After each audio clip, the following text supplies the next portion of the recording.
With me in the studio, Sarb Johal, to talk about, well, sibling pecking order, really. Sarb, where are you in the family pecking order? I am firstborn, eldest male on the grandchildren as well. So yeah, all on me.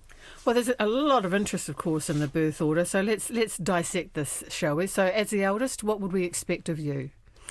Well, these are real generalities here. We have blended families, we have adoptions, we have multiple births, we have different parents. So all of this kind of plays into it. But there do seem to be some sort of trends that emerge. Partly it's because, when you're the firstborn, your parents are really nervous. Your parents have never done this before, so they're paying extra special attention to everything that you do. They're, making sure they're creeping in to see if you're still breathing at night when you've gone quiet, really careful about your food. So you're getting all this attention. And, some of the estimates are that firstborns can get something like 3,000 extra hours between the years of 4 and 12 because they were the firstborn.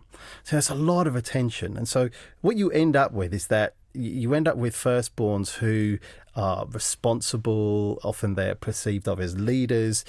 On the downside of that, they can often be perceived as a little bit controlling. They have, often they have this kind of like babysitting responsibility when younger children come along. So, often the way that they'll do that is by kind of like trying to establish dominance. Being bossy. Absolutely, yeah. And, it goes back 100 years. If you think about people like... there's an Austrian psychiatrist called Alfred Adler, and he perceived it as this idea of being dethroned by the second child that comes along. And but if you think about it in kind of like different ways, more recently we think about it as a system. Family is a system, and when a child comes along, all the relationships within that system have to shift. And so one of the things that you find is that often that children that come along later on have to find their place in the family. And of course, if you're firstborn, you get to pick. You get to choose what it is that you want to do. So, some of the good things about that is that, they strive to help, they protect others, they strive to please. And the downside of that is often they can be a little bit perfectionistic. And often they can be a little bit more reluctant to perhaps try new things compared to later born children. You use that word dethroned, which is interesting because I think all the middle children I know, including those in my own family, feel rather bitter about being in the middle. They look at the eldest and they look at the youngest and they're going, harumph, I'm in the middle. So what are the characteristics of course, there's a middle children. What would we expect from them? Yeah, okay. So let's think about it from the kind of like the family system point of view to start off with. So you've got parents who've had their firstborn, they have other children come along, they'd probably be a little less nervous about that, probably be a little less watchful, so they perhaps get a bit more freedom. But at the same time, they have to try and figure out their place within the family system, and they know that some of those roles are taken. So they kind of perhaps get less attention, maybe less discipline as well compared to the first one. But they also have to try and battle their way and figure out what their relationship with the firstborn is going to be. And often that's a lovely relationship. Firstborns may take the lead and be like, oh, well, I'll teach you a few things here. And they think that actually that may be what underlies why firstborns tend to score slightly higher on intelligence as well, is because they're rehearsing that stuff with the later born children. The later born children, the middle children, tend to be higher in things like understanding and compromise. Often they're the ones that kind of have to give and take a little bit more within life, and they carry that through forwards into their older life and many times.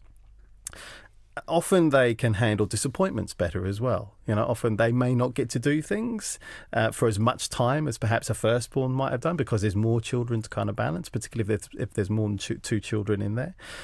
But they also have better negotiating skills. Because they're used to, and right from the very start, they're used to having to kind of give and take and figure out what's the way that I'm going to be able to get what I want without upsetting everybody else in the system as well.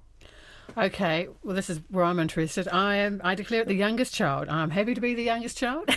But analyse the youngest in the family. I won't take offence. Okay, all right. And I know big, bossy, older. I know there might be a few listening too. All right, so younger spawn children. Okay, so it's interesting what you said, though. Often you don't know you're the youngest until later on. So often these things perhaps don't take formation until a little bit later on. They're definitely competing for attention compared to firstborn and children that have come before them.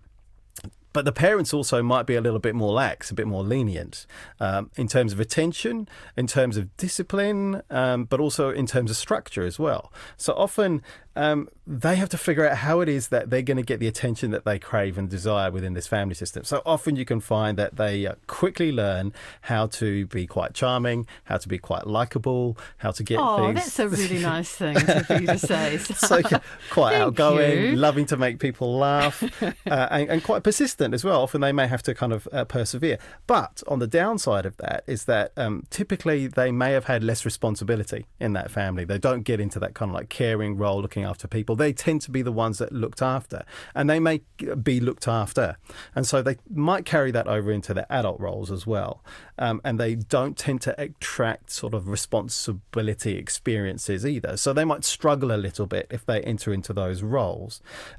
They also perhaps feel like they have to work harder to get attention from people. So you can, they can be a little bit extroverted to the point of attention seeking, a little bit, and to the point of perhaps not. The feedback that they need to get is at a higher level than perhaps for other people in order for them to feel satisfied. Well, we're looking at those kind of psychological traits, but what about physically? There's some interesting research here about body mass index.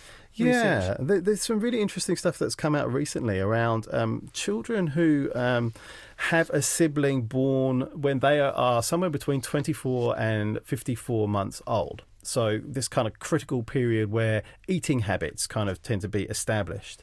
They seem to have a lower BMI trajectory and lower BMI at any particular point in time during their older childhood than those that don't have a child born in that time. And we don't really know why that is. There's a few ideas around that. It may be that there's an idea around restrictive food practices.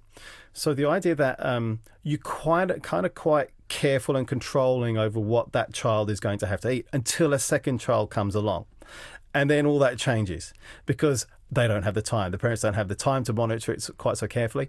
Or those parents might be worried for some reason. Perhaps the child is a little bit bigger than perhaps they would like them to be, or they've been told or had a conversation about the doctor around how they're tracking, or they've noticed that they overeat, which is perfectly normal for kids that are going through growth spurts. Often they will eat quite a lot, but parents can kind of try to influence that through restrictive food practices.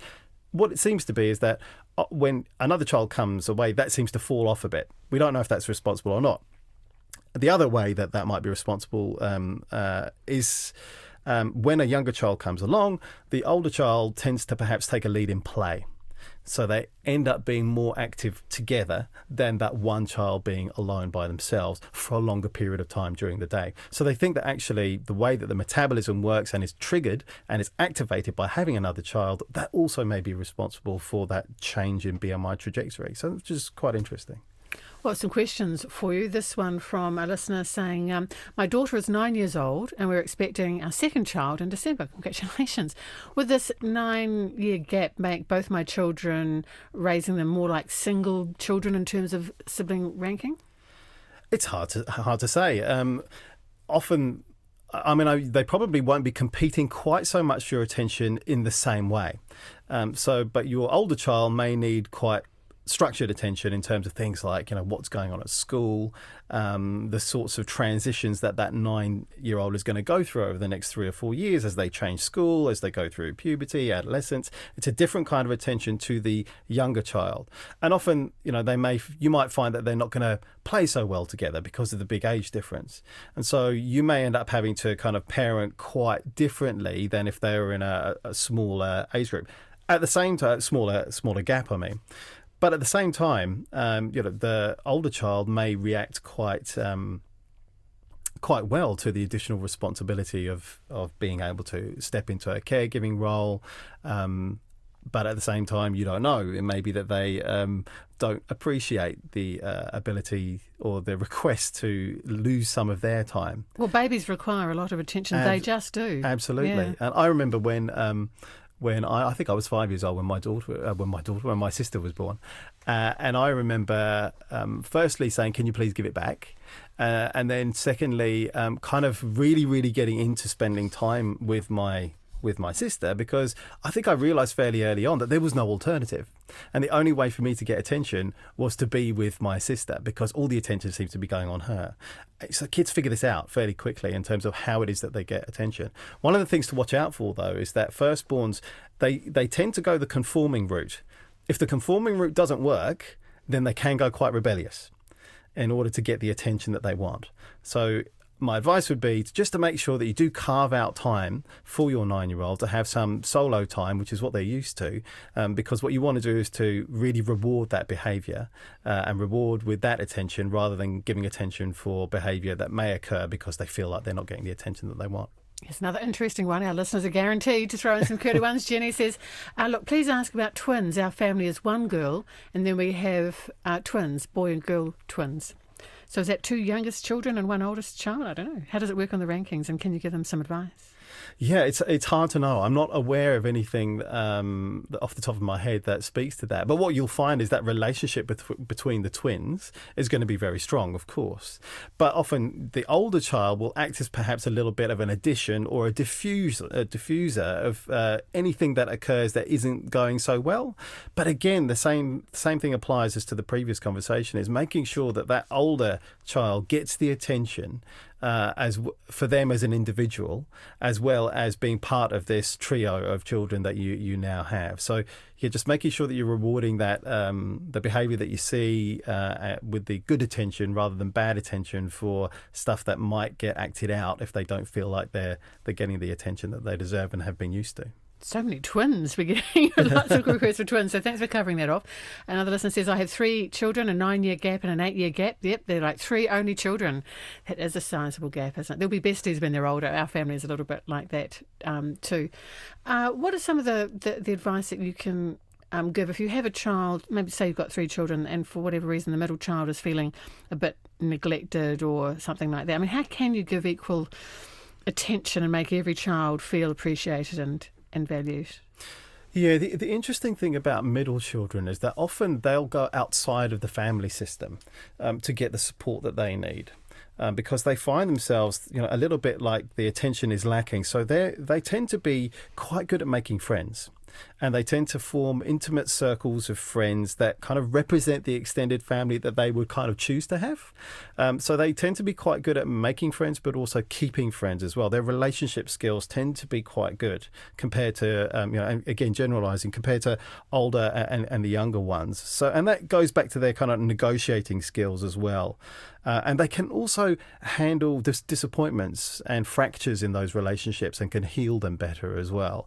I would say, yes, there may be phases where it isn't going so well within families, but don't forget to look outside the system as well, making sure that they can draw upon the support, the attention and the friendship that they crave as well. Only children. Only children. As well. All sorts of pressures on only children. Yeah, I mean, parents take their only child very seriously. This is the one child that they have, so they pour a lot of effort and investment in there, and they tend to be very conscious and deliberate in their parenting. But that child can then become quite adultized in terms of quite socially and verbally precocious if they're not getting a lot of exposure to other children. They also tend to be well organized, maybe a little bit perfectionistic, in that they perhaps can take criticism really, really to heart. And could be quite overly self-critical as well. You see this in firstborns too, but you see a lot of the youngest born sort of tendencies as well in only children. They can be quite creative. They can be quite expressive in their nature, but they also perhaps prefer a family of a few close friends as well, and they feel often very strongly attached to their parents. And they feel that burden of responsibility, that of protection, of caring as well. And, and often that can be a bit of a struggle for only children, but also their parents too. It's interesting. Any research around a lack of speech clarity and stuttering in a 3rd child? My 3rd daughter, says this listener, has to compete with 2 older sisters to talk. And I feel that some of her speech challenges may stem from this. That can happen sometimes, that you allow your siblings to speak for you. Yes, that's right. And, often we'll see this in other behaviours as well. Often the older child will go and reach out for something, or they'll go and bring something for the youngest child. So you can see that their developmental milestones might be slightly slower because they don't need to. So they might walk a bit slower, they might stand up a bit slower. And similarly with speech, often, if another child is filling in for them or they're communicating in other ways, then you can see that a little bit slower. But the good news is that most often that seems to catch up of its own accord. And indeed, when we're looking at middle children or later children, often what we see is that by the age of about 12, 13, they can start to overtake the firstborn in the areas of life that firstborn hasn't really perhaps invested so much in. So you can see that, perhaps in arts and sports and other things of, what makes a good life, you can see that the latter-born children perhaps start to excel and become the flag bearers for the family. This one, I had 3 daughters. Our twins were born when our eldest was only 2 and 3 months, and we really struggled with the dynamic of the 3. My elder daughter feels on the outer and wishes that she was a twin. It's a tricky dynamic. You can just picture that, can't you? Yes, yeah, you can. And so we're thinking about, well, how do we include and make sure that older child gets the special attention that they deserve? And, you might designate an afternoon if you're in a position where you're able to, in terms of managing your time, where you devote special attention to that child that perhaps has now found themselves in this system, in this situation where things have changed drastically for them, so that they feel still special and they get the time, as well as those younger children who, of course, are going to need the extra time, particularly in those younger years. Thank you so much, Sarb. Great to talk to you, Sarb Johal.